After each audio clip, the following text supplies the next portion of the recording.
UEFA Çempionlar Liqasında yenidən format dəyişdirilə bilər. Bəli, düz eşitdiniz. Superliqa təmsilçiləri Barcelona və Real Madrid klublarının prezidentləri son 8 ay ərzində gizlin olaraq UEFA ilə bununla bağlı danışıqlar aparıblar və təklif irəli sürüblər ki, Çempionlar Liqasında format dəyişdirilsin. Əgər bu format təsdiq edilərsə, Çempionlar Liqası bu cür olacaq. 36 komanda mübarizə aparacaq. Bu 36 komanda 2 qrupa bölünəcək. 18 komanda birinci qrupda, digər 18 komanda isə ikinci qrupda mübarizə aparacaq.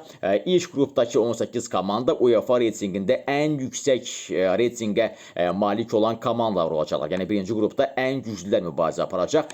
İkinci qrupda isə digər 18 komanda münasibətlərinə aydınlıq gətirəcək. Playoff turunda yarışmaq baxımından bir balaca dəyişikliklər var.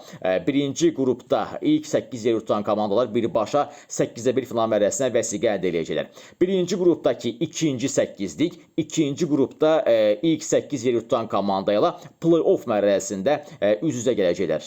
Ev səfəri maçından sonra qalib tərəf 8-ə 1 final mərhələsinə vəsiqə əldə edəcək. Yeni formatdakı Çempionlar Liqası artıq 2027-ci ildən etibarən böyük ehtimal ki, fəaliyyətə başlayacaq. Hələ ki, danışıqlar gedir, heç nə dəqiq deyil, amma böyük ehtimal ki, çox yəqin ki, biz Çempionlar Liqasında yenidən formatın dəyişdiyini izləyəcəyik.